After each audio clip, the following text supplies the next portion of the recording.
Budget सत्र सबसे लंबा चलने का बना रिकॉर्ड। 37 घंटे 49 मिनट के सदन में 13 विधेयक पास, 3 अध्यादेश भी हुए। उत्तराखंड के एग रिपोर्ट में खुलासा, पहाड़ी इलाकों में 70% डॉक्टरों के पद खाली, 3 सरकारी अस्पताल में 34 एक्सपायरी दवाओं का स्टॉक। प्रदेश में स्पेशलिस्ट डॉक्टरों की कमी होगी दूर, 60 दिन के अंदर भर्ती होंगे 1500 वार्ड बॉय, विशेषज्ञ डॉक्टरों की कमी भी होगी दूर। साइकिल रैली से मतदाता जागरूकता का संदेश, 18 से लेकर 59 साल के लोगों ने हिस्सा लिया, मुख्य निर्वाचन अधिकारी भी हुए शामिल। सीएम धामी के मंत्री शिक्षा मंत्री ने किया ऐलान, नए एलटी शिक्षकों को शुरुआती 5 साल देनी होगी पहाड़ में अनिवार्य सेवा।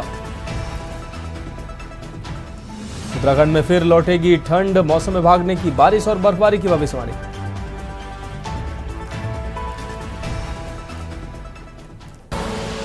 आप देख रहे हैं के न्यूज, खबरों का सारथी। नमस्कार, उत्तराखंड की खबरों के साथ मैं हूं मनोज मानस और अब खबरें विस्तार से। उत्तराखंड के मुख्यमंत्री पुष्कर सिंह धामी आज हरिद्वार दौरे पर थे, जहां उन्होंने विपक्षी दलों पर निशाना साधते हुए कहा कि महाकुंभ में करोड़ों लोगों ने संगम में डुबकी लगाई है और विपक्ष आस्था तथा धार्मिक विश्वास को चोट पहुंचाना चाहता है। मुख्यमंत्री ने प्रधानमंत्री नरेंद्र मोदी के मन की बात कार्यक्रम की तारीफ करते हुए कहा कि यह कार्यक्रम देश के लिए प्रेरणादायक और देश भर में अनगिनत कर्मयोगियों का सम्मान किया गया है। उन्होंने तेलंगाना सुरंग में फंसे 8 मजदूरों के रेस्क्यू ऑपरेशन का उदाहरण देते हुए कहा कि प्रधानमंत्री नरेंद्र मोदी हमेशा व्यक्तिगत रूप से ऐसे संकटों की निगरानी करते हैं और उत्तराखंड में 41 मजदूरों के रेस्क्यू ऑपरेशन के दौरान भी उन्होंने पूरी प्रक्रिया की निगरानी की थी।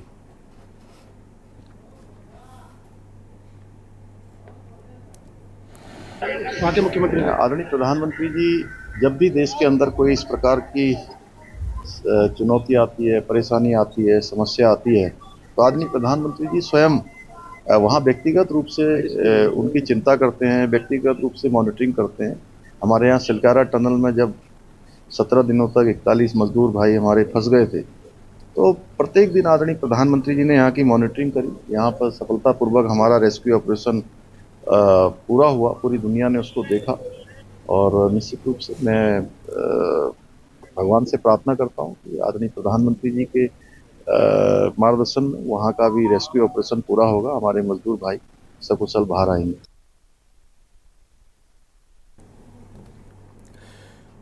उत्तरकाशी जनपद के मुखवा गांव में 27 फरवरी को प्रधानमंत्री नरेंद्र मोदी का प्रस्तावित दौरा उत्तराखंड की शीतकालीन चारधाम यात्रा और साहसिक पर्यटन को बढ़ावा देने में अहम साबित हो सकता है। प्रधानमंत्री के स्वागत के लिए जिला प्रशासन पूरी तरह से तैयार है, पूरी तैयारी कर चुका है और मुख्य सचिव राधा रतूड़ी खुद दौरे की तैयारियों का जायजा लेंगी। गंगोत्री मंदिर समिति के सचिव सुरेश सेमवाल ने बताया कि मां गंगा के शीतकालीन प्रवास स्थल स्थित मंदिर को भव्य रूप से सजाया गया है और हरसिल से मंदिर तक विशेष स्वागत तैयारियां की जा रही हैं। सुरक्षा व्यवस्था और यातायात प्रबंधन के लिए प्रशासन ने कड़े इंतजाम किए हैं। प्रधानमंत्री के दौरे के दौरान शीतकालीन चारधाम यात्रा को प्रोत्साहित करने के लिए धार्मिक और सांस्कृतिक कार्यक्रम भी आयोजित किए जाएंगे। इसके अलावा साहसिक पर्यटन को बढ़ावा देने के लिए motor bike rally, ATV, RTV rally और ट्रैकिंग अभियानों की योजना बनाई गई है।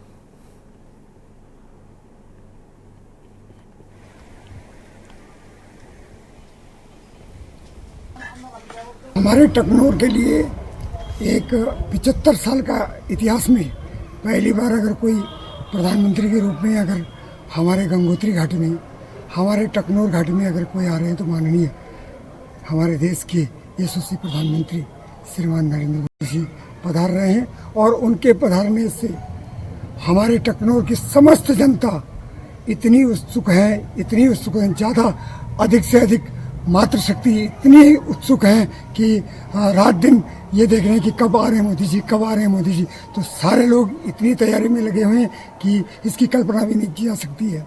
ये देश के हमारे माननीय यशस्वी नरेंद्र भाई मोदी प्रधानमंत्री हमारे पधार रहे हैं और ऐसे महामानव माँ भगवती गंगा की गोद में जो शीतकालीन प्रवास है वहाँ पर आ रहे हैं। हम सौभाग्यशाली हैं, हम लोगों ने पूरी तैयारी कर दी है, मंदिर समिति के द्वारा पूरी तैयारी कर ली गई है और प्रशासन के द्वारा, जिलाधिकारी के द्वारा सारा चाक चौबंद जो व्यवस्थाएं हैं सब कर दी। पानी, बिजली, जो भी रोड है सब व्यवस्थाएं कर दी गई तय समय पे और निश्चित तौर पे हम उनकी राह देख रहे हैं। माँ भगवती गंगा, हम चाहते हैं कि वो आएँ और माँ भगवती गंगा की पूजा और अर्चना करें।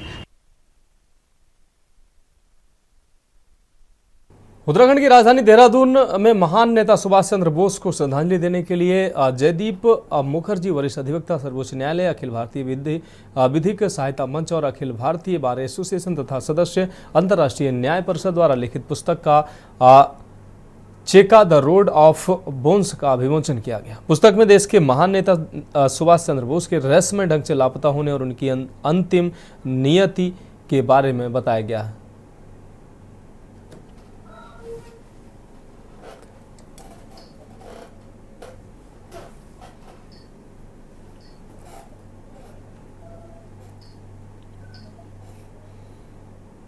इंडिया में बंदी थे और जो वार प्रिजनर्स थे, ये वार प्रिजनर्स को उनका मारने के बाद उनको बैरेड कर दिया था रेंस नदी का पास, और उसका ऊपर से सोवियत यूनियन ने एक रास्ता बनाया था, उनका नाम है रोड ऑफ बोन्स। तो सुभाष चंद्र बोस का जो एक किताब के मेरा एप्रीहेंशन है कि सुभाष चंद्र बोस का परिणति ऐसा ही हुआ। उनका सोवियत रशिया में उनका डेथ हुआ था एंड सुभाष चंद्र बोस का डेथ होने के बाद उनको बैरिड कर दिया था रेड ऑफ बोन्स में। तो एक किताब इंटरनेशनली पहले बंगाली लैंग्वेज में हुआ, इसके बाद इंग्रजी लैंग्वेज में, इंग्लिश लैंग्वेज में हुआ, और इंग्लिश लैंग्वेज का किताब आज इधर उद्घाटन हो रही है, और इसके बाद ये हिंदी में भी ट्रांसलेट होगा। और एक किताब को ट्रांसलेट करने के लिए फेमस यूनिवर्सिटी ऑफ इंडिया, उसका हिंदी का जो प्रोफेसर है वो करेंगे। और दूसरा चीज जो है, सुभाष चंद्र बोस का आज तक जो उनका डेथ का ऊपर जो मिस्टीरियस अभी तक जो फाइल अभी तक ओपन नहीं हुआ, तो मैं डिमांड करता हूँ सुभाष चंद्र बोस का ऊपर जो 41 फाइल्स है, इसको इमीडिएटली डिक्लासिफिकेशन करने होगा। अगली खबर हरिद्वार से, जहां उत्तराखंड विधानसभा में पहाड़ के लोगों पर दिए गए विवादित बयान को लेकर मंत्री प्रेमचंद अग्रवाल के खिलाफ विरोध थमने का नाम नहीं ले रहा है। हरिद्वार में गंगा घाट पर प्रेमचंद अग्रवाल की प्रतीकात्मक अस्थियों का विसर्जन किया गया। इस विरोध प्रदर्शन का नेतृत्व कपिल शर्मा जौनसारी और अंकित भिजवासन, आपको बता दें अंकित बिलजवान ने किया है। इस दौरान चेतन चौबे, दिनेश थपलियाल, गौरव भट्ट, दीपेश जोशी, अशोक तिवारी, केदारनाथ पुरोहित, आपको बता दें आशीष भट्ट सहित तमाम लोग मौजूद रहे।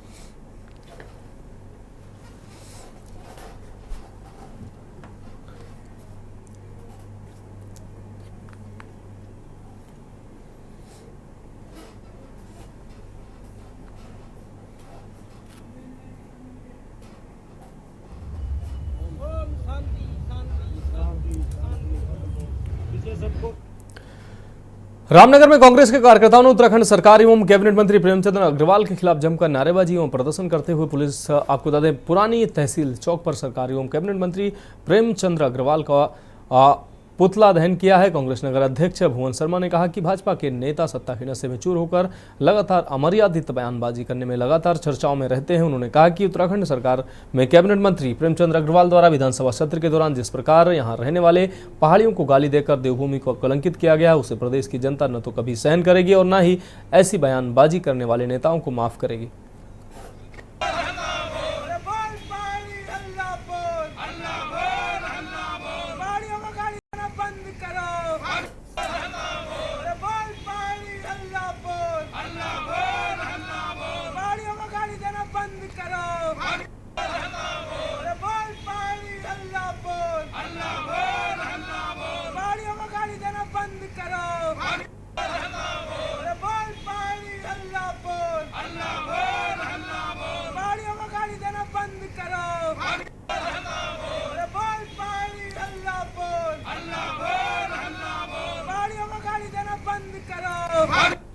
में जिस तरीके से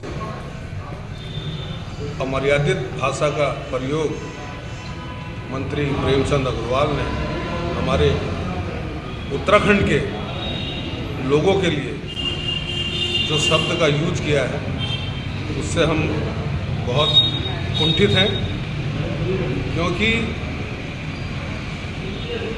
1950 से उत्तराखंड में रहने वाले जितने भी लोग हैं सब पर्वतीय समाज में आते हैं, चाहे वो कोई से भी मतलब कास्ट से यहाँ पर आते हैं।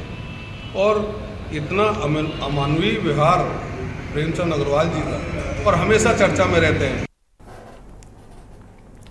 हरिद्वार पुलिस ने नशे के कारोबार के खिलाफ बड़ी कार्रवाई की है। आपको बता दें, कोतवाली रुड़की पुलिस ने मोहम्मद उर्फ टिल्ला को 7.8 ग्राम स्मैक के साथ गिरफ्तार किया। आरोपी की पहचान मदीना मस्जिद डंडेरी रुड़की के निवासी के रूप में हुई है। पुलिस ने तस्कर के खिलाफ NDPS एक्ट के तहत मामला दर्ज किया है और मामले की गहराई से जांच जारी है। ये कार्रवाई मुख्यमंत्री के ड्रग्स देवभूमि 2025 मिशन को समर्थन देती है और नशे के सौदागरों के खिलाफ पुलिस का कड़ा संदेश है।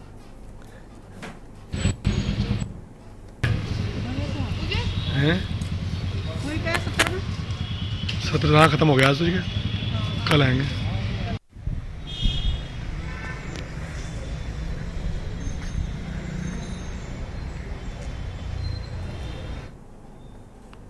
बागेश्वर जिले से बहने वाली जीवनदायिनी सरयू और गोमती की स्वच्छता को बचाने के लिए वरिष्ठ नागरिक जन कल्याण न्यास ट्रस्ट के अध्यक्ष दिलीप खेतवाल और जिला बार एसोसिएशन के पूर्व अध्यक्ष गोविंद भंडारी ने आपको बता दें बीड़ा उठा लिया है। बागेश्वर में सरयू और गोमती नदी का अस्तित्व स्थानीय लोगों की मुखदर्शिता के कारण संकट में आ गया है। सरयू और गोमती नदी में स्वच्छता को बनाए रखने के लिए बागेश्वर में विस्तृत स्तर पर जन जागरण अभियान चलाया जाएगा। सरयू नदी को बचाने के लिए सरमूल से लेकर बिलोना तक अभियान चलाया जाएगा। गोमती नदी को बचाने के लिए अग्यारी महादेव मंदिर से लेकर बागेश्वर तक स्वच्छता अभियान चलाया जाएगा।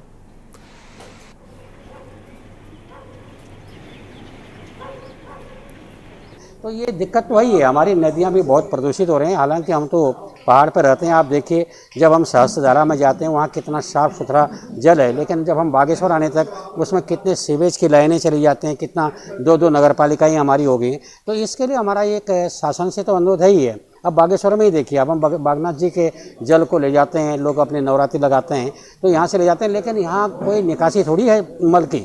आज देखिए, आज सारे लोगों के जो हैं पिट से जो है, जब ये बरसात आती है लोग उनके पिट से को खोल देते हैं। ये कर नगर पालिका द्वारा आज तक भी कोई व्यवस्था नहीं की गई है। ये सौभाग्य से कई लोग हमारे इस बागेश्वर के विधायक लोग मंत्री भी बन गए हैं, लेकिन उस सब के बावजूद लोग कहते हैं सीवरेज लाइन बनेगी बनेगी बनेगी, आज तक नहीं बन पाई, हमने देखा नहीं। तो इसलिए नदियों को हम कैसे मतलब पर्यावरण को शुद्ध करें, इसके लिए हमें यह है कि इस निर्मल धारा को बहाने के लिए हमें सरमूल से लेकर कम से कम ये बिलोना तक या पगना तक तो हम कर ही सकते हैं।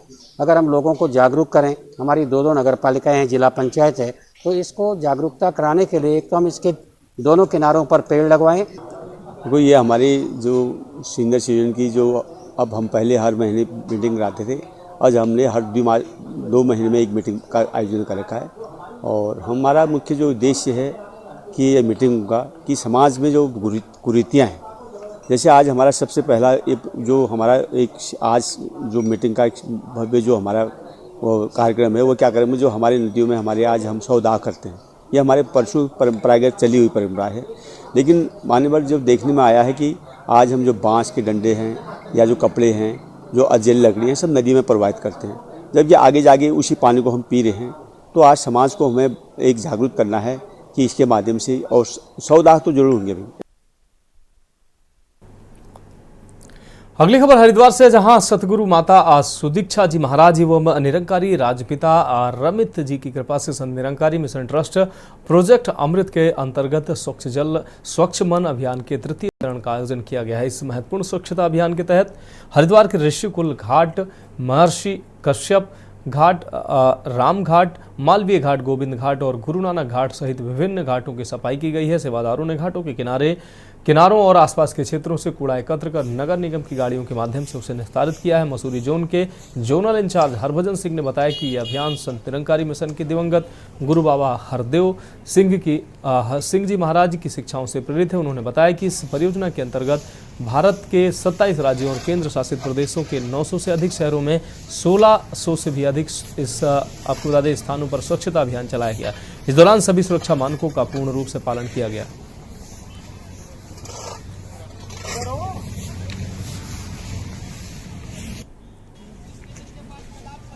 सतगुरु बाबा हरदेव सिंह जी महाराज का जन्मदिन है, उनकी याद में ये सफाई अभियान संत निरंकारी मिशन करता है। आज लगभग पूरे भारतवर्ष में 27 राज्यों में और लगभग 1600 स्थानों पर ये सफाई अभियान चल रहा है, जो वाटर बॉडी को हम साफ करते हैं। तो उन्हीं की याद में ये, क्योंकि कहा गया है कि प्रदूषण अंदर हो या बाहर, दोनों ही तरफ से हानिकारक है। बाहर का प्रदूषण तो हम ये साफ सफाई करके, नदी नाले साफ करके, जो गंदगी है इसे साफ करके दूर करते हैं, परंतु जो अंदर का प्रदूषण है उसे भी हमें साफ करना चाहिए, जैसे घृणा है, वैर है, नफरत है। इसको हम केवल ब्रह्म ज्ञान से दूर किया जा सकता है, क्योंकि जब ब्रह्म ज्ञान हो जाता है तब पता चलता है कि हम कौन हैं, कहाँ से आए और हमें जाना कहाँ है। इसी उपलक्ष्य में आज इस याद में सतगुरु माता सुदीक्षा जी महाराज की कृपा से यह सफाई अभियान चलाया जा रहा है और लगभग पूरे भारतवर्ष में ये चल रहा है।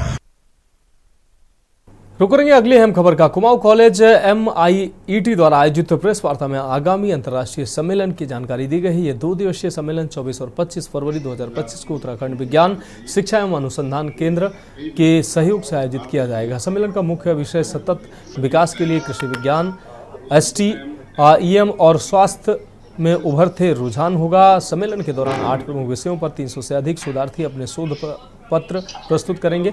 800 से अधिक प्रतिभागी इस कार्यक्रम में भाग लेंगे, जिसमें 28 प्रमुख वक्ता विभिन्न विषयों पर विचार साझा करेंगे।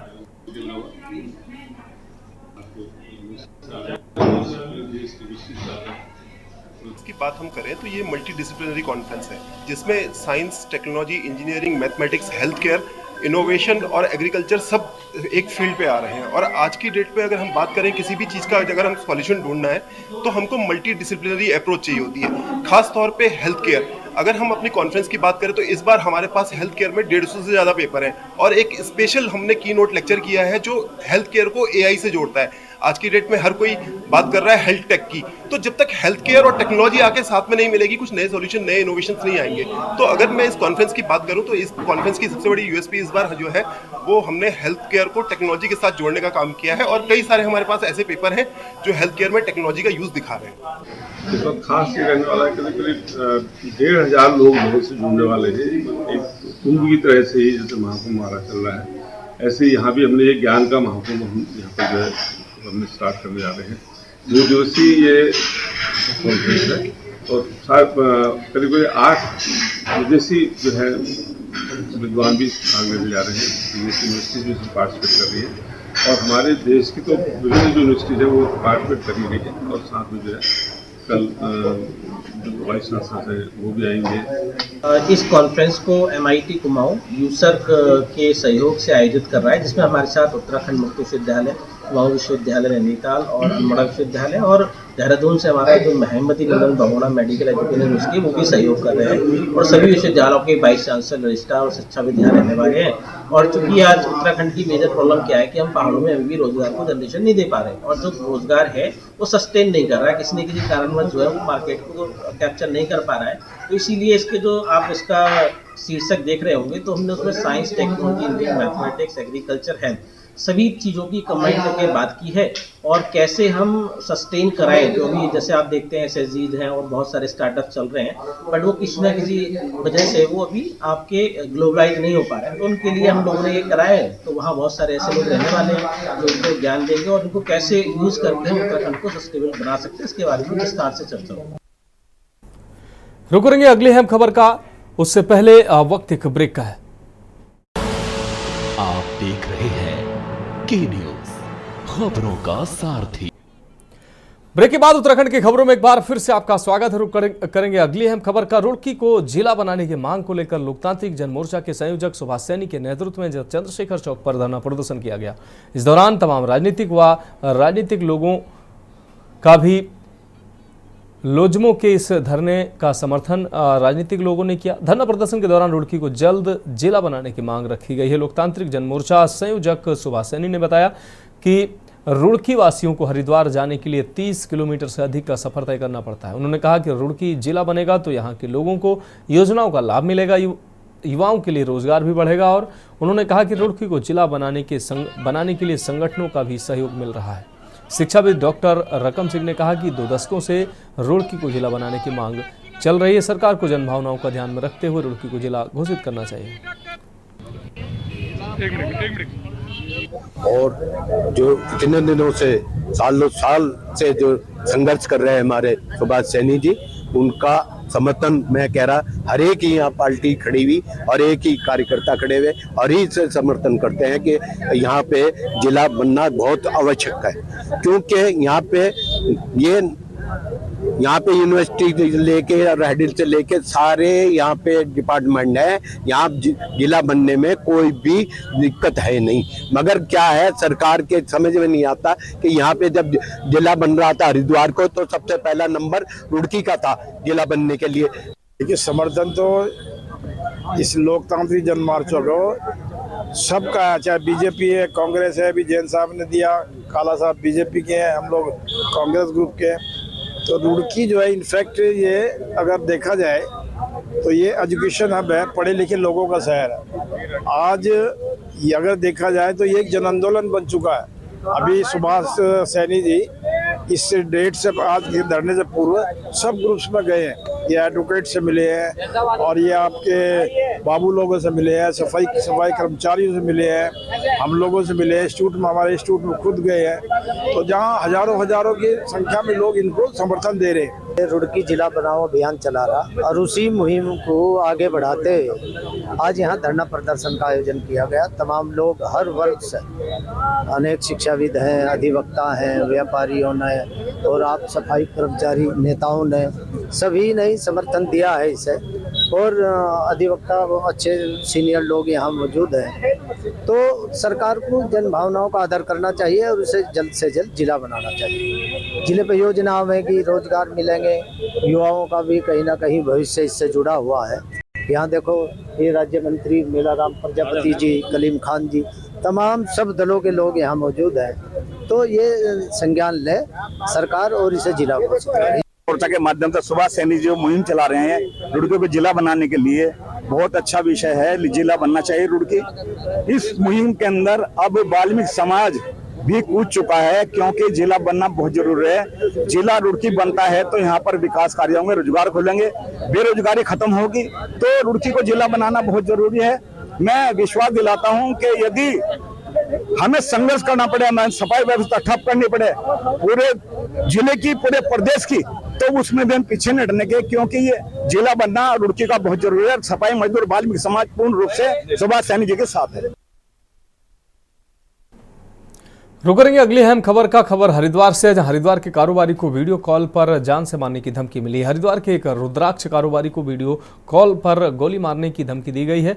आरोपी ऋषिकेश का रहने वाला है, जिसके साथियों ने कारोबारी के चालक से मारपीट भी की है। घटना के बाद कारोबारी और उसकी पत्नी डरे हुए हैं। सूचना मिलते ही मौके पर पहुंची पुलिस ने सुरक्षा भरोसा दिया है। एसएसपी प्रमेंद्र डोभाल ने मुकदमा दर्ज करने और आरोपियों को सख्त कार्रवाई के आदेश दिए हैं। इस घटना से जुड़ा एक वीडियो सोशल मीडिया पर वायरल हो रहा है, जिस पर पुलिस जांच कर रही है।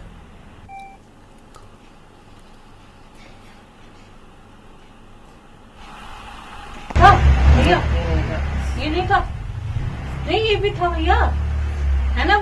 चुप। खबर लक्सर से है, जहां पुलिस को बड़ी कामयाबी हाथ लगी है। सड़क पर दिन दहाड़े सरेआम फायर करने की घटना को अंजाम देने वाले आरोपी को पुलिस ने गिरफ्तार कर लिया है। आरोपी लंबे समय से फरार चल रहा है। आरोपी के 2 साथियों को पुलिस पहले ही गिरफ्तार कर जेल भेज चुकी है। घटना का मास्टरमाइंड विशाल 2 मामलों में फरार चल रहा है। पुलिस ने मुखबिर की सूचना पर आरोपी विशाल को गिरफ्तार किया। आरोपी से एक अवैध तमंचा व जिंदा कारतूस बरामद किया गया।